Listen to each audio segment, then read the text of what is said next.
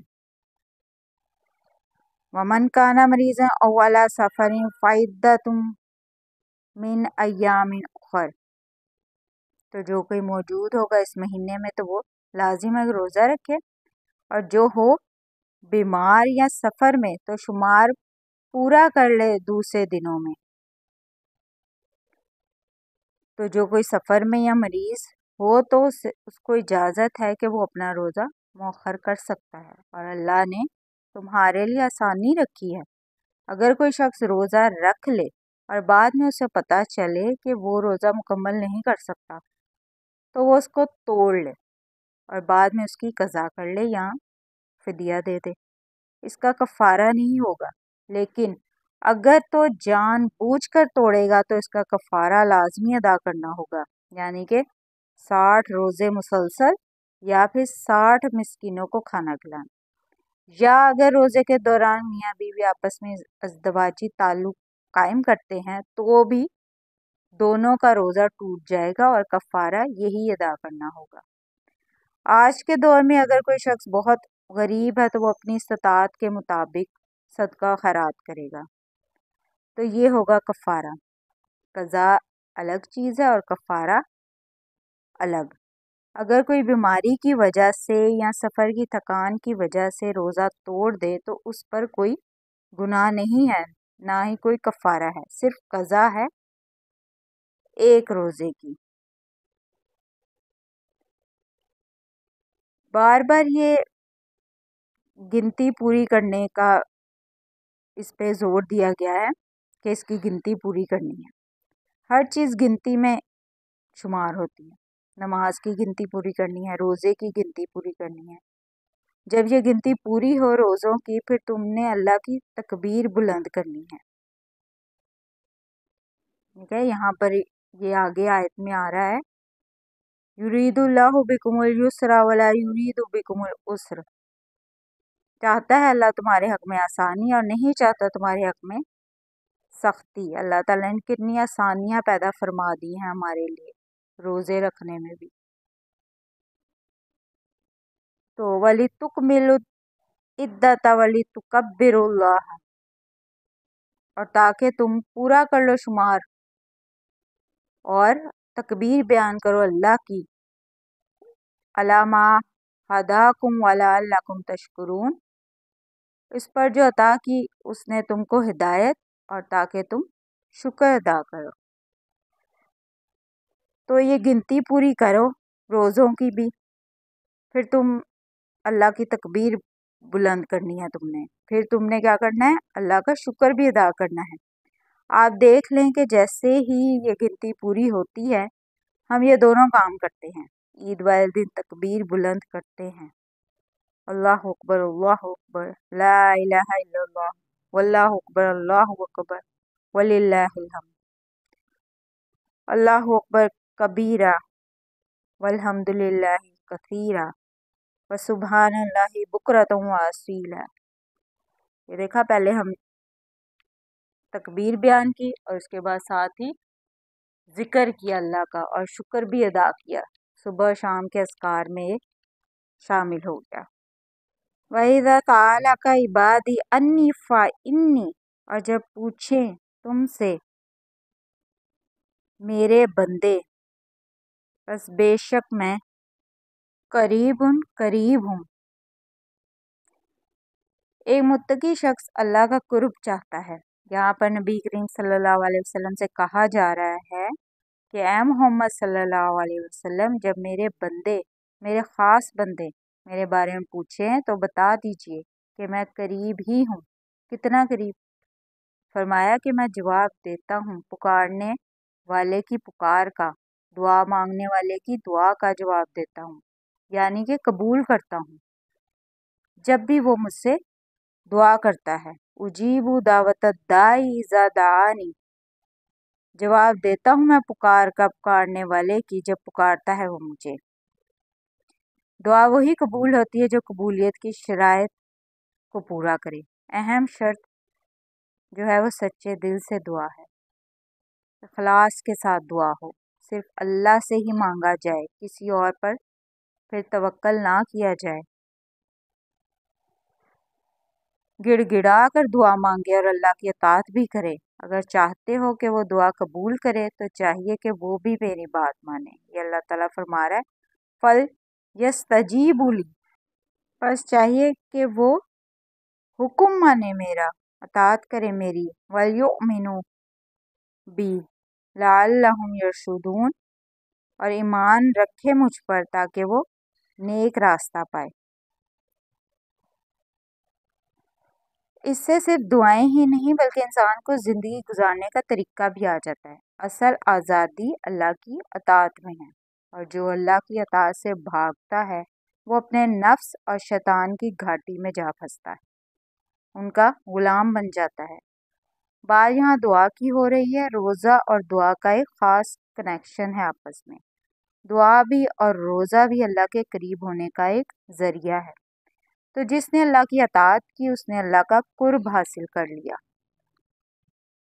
اُحِلَّ لَکُمْ لَیلَۃُ الصِّیَامِ الرَّفَثُ إِلیٰ نِسَائِکُمْ، حلال کیا گیا ہے تمہارے لیے روزوں کی راتوں میں بے حجاب ہونا اپنی عورتوں کے پاس.